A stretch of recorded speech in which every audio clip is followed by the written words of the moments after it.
the Hollywood Actor Podcast with Bianco, Part 3. What are those other projects that you're working on? And we can definitely talk about the podcast that you've started. You have a co-host, is that right? Yeah. So Jabbar Where'd you meet him? we met doing a different podcast, which is crazy. And that podcast was more Tara, think. We fell in love with the podcast that we originally met on because it was giving advice to teenagers. And especially with his background in high school and my background in high school, we love helping make people just understand what's going on in their life right now and to understand, don't stress about where you are in your youth. It's going to be okay.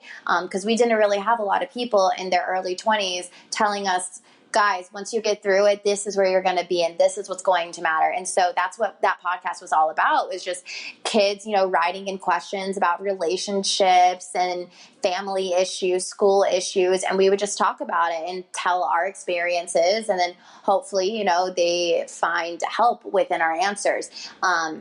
Unfortunately, and this is a no holding back moment, the guy Aaron, who decided to kind of take over because he didn't like how this one lady was actually running it. It was just this whole scandal. He just up and quit. Like, he took it over and then left and then never responded to anybody. And we had so many people. We had a cast of 20 guests that were going to be coming on regular basis. And all those 20 people, it's just like poof, gone. And he still to this day, it's been 2 years and he hasn't even 2 years, a year and a half. It hasn't responded to an email, a text message, a phone call, nothing on why he just up and quit and just made it not happen anymore. It was the worst thing ever. It was tough for a lot of us. So then we all kind of went on doing our own thing, and then everyone still follows each other on social media. But Jabbar and I, we always kind of stayed in touch a little bit, because we always were really good on air with one another and could play off of each other very well. It was just easy. And so then we met up for coffee one day, and I was just like, I'm having trouble staying happy because I'm not actively doing something, I'm not consistently doing videos. I'm not consistently on set. I need something. And he was saying how he does too. And I was like, and I also need people to be real and talk about this real life in Los Angeles, because it is hard. And I want to know what everybody is going through on every different level. And then he's like, we should do a podcast. I'm like, yo, we should. And so we started doing it in December with kind of just a crappy little mic. I mean, it wasn't super, super crappy. It was good enough. And then we raised some money and got better equipment. And then we started reaching out to influencers, to actors, to people like us as well, the whole entire broad range. So then everyone can, get a taste of what different careers are like within the entertainment industry. So it's not just going to be actors or influencers. We're going to have guests who are writers, who are producers, who are directors. We're in the beginning stages of guests, but we've had 4, I think, now, and it's just growing and growing. And the biggest thing about us is we are not holding back on anything we have to say. If we don't like a casting director, which, I mean, we would never say that anyways, but if you actually had a real situation on set you want to talk about, or talking about being dropped from management, or anything that can happen that people don't talk about, like you were saying that people earlier, don't talk about, right? That's what we want people to open up with, but on a really putting on blast type of level, So that's what we do. And we just find it so much fun because we still have fun with it. And, talking about the TV shows that we like to keep up on, and what we think about the industry and how it's going, and then playing some games. And so, it's cool, but it's the vibe between him and I that set the podcast apart. Us as co-hosts, we just work so well together. It's weird how well we work together. And we're not the best of friends. He's not my best bud where we go out and have drinks and go party. It's we see each other when we work, but that's the fun in it. And it's also, we just we work. We did a host gig one time and they were like, oh my God, you guys are so amazing together. And I'm like, I know, it's weird. We work so well together. So that's kind of like, that's the best part about the podcast. It's just the teaming up of the two of us. Yeah, it's great energy and your personalities, obviously, and that openness is something that's definitely lacking. I mean, it's Hollywood is becoming more and more transparent every day, so that's definitely something that's very hopeful. But I definitely go between all the different podcasts, and a lot of them are people that are very much firmly entrenched in Hollywood, or they're professional veterans of the industry that have seen the industry develop, and that's interesting. But the industry has developed so quickly in such a short amount of time, and for people that don't really have an idea of what it used to be, and are just coming to it fresh and are learning what it is becoming based on how they're interpreting it and how their actions are kicking off some of these new innovations within the industry, is something that I definitely listen to your podcast for, and I definitely try to talk to younger actors that are fresher to LA and find out about their experiences and how they are kicking off those new innovations, whether it be them creating their own projects or how they are plugging into the machine of it all. Exactly. See, I love it. We just need to educate everybody and learn from everyone and like just all become one big happy family. Well, it's all a shared experience, and LA can be a little bit isolating. You know, we can go from that one job, then we go back home, and it's hard with the traffic, and people live in all sorts of, different parts of the city. It's hard to navigate and hard to find those spaces on a regular basis to meet up. Are there any places outside of your podcast on a weekly basis that you do try to get to, like an improv space or a film screening or festivals, or what?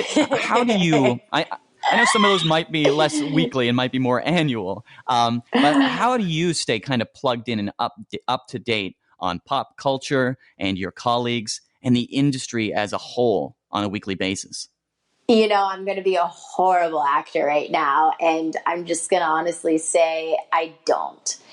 It's bad, but I go out line dancing. But from line dancing, I am communicating with people, and I understand what's going on in the world, and I do end up meeting people in the entertainment industry as well, because I go to a lot of different bars for that. But I don't really do classes, improv stuff, like anything, because I don't know. It's something that I'm just not interested in going to. It's weird, but I'm a different type of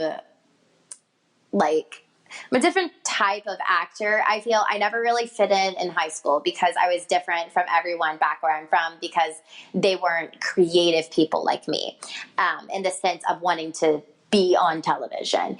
So then when coming out here, I have so many different interests where I don't fit into one thing. And so sometimes when I have gone to like an improv class of some sorts before, and I hated it because all the people that were there, I just couldn't connect with at all.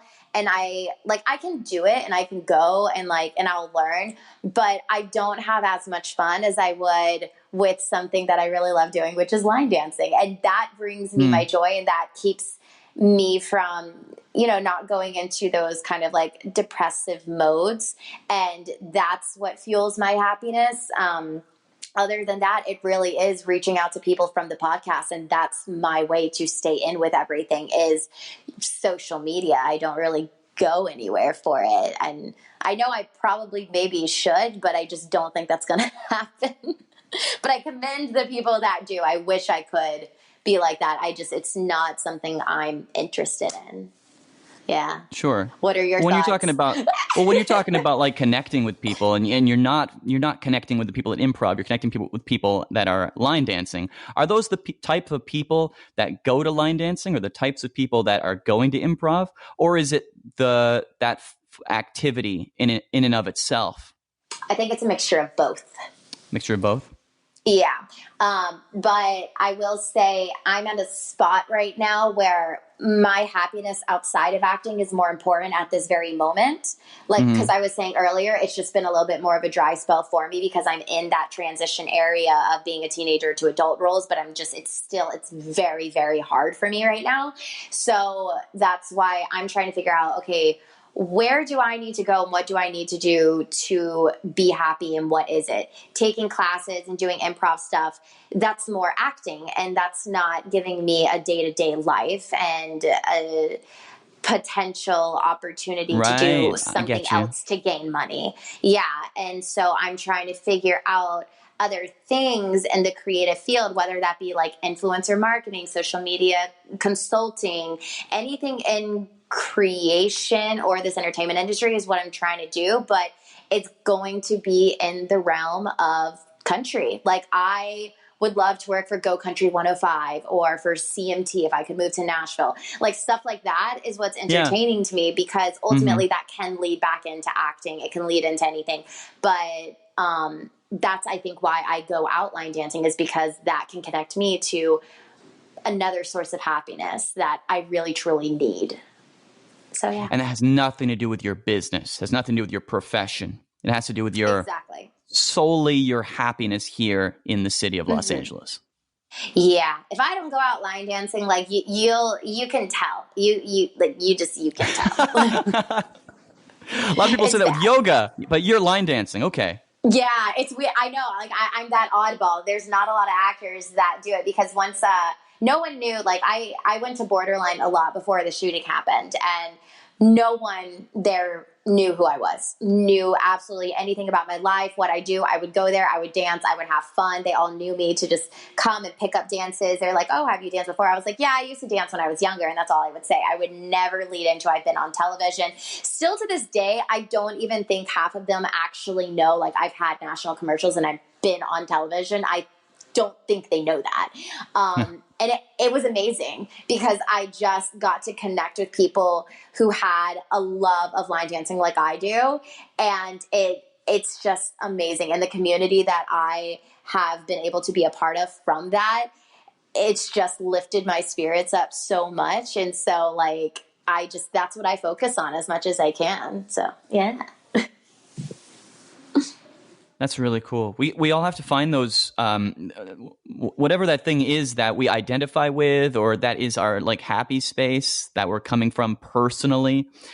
Not those things that bleed over into the business, because then it kind of teeters us back into the business, and then it's not fun necessarily. There's that edge of Exactly. business. You know what's interesting is my boyfriend told me one day, he's like, "Tara, when do you hang out with people and just hang out? You don't vlog, you don't do a video, you don't do anything."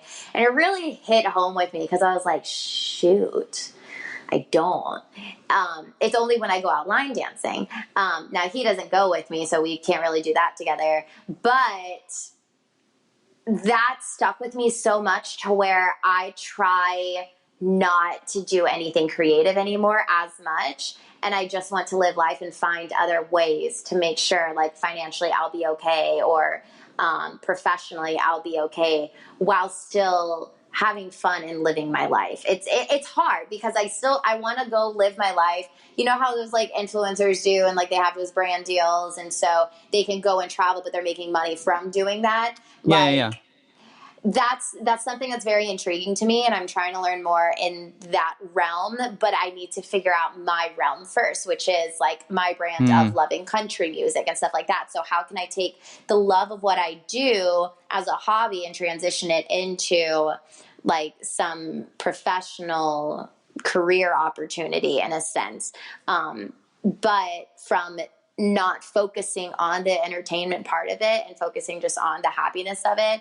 That's what's allowing me to like breathe and just go with the flow of LA right now and just not worry, or try not to worry. At least we're always going to worry just a little bit.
Thanks for listening to the Hollywood Actor Podcast. If you enjoy this content, don't forget to rate and review on Apple Podcasts or wherever you're listening.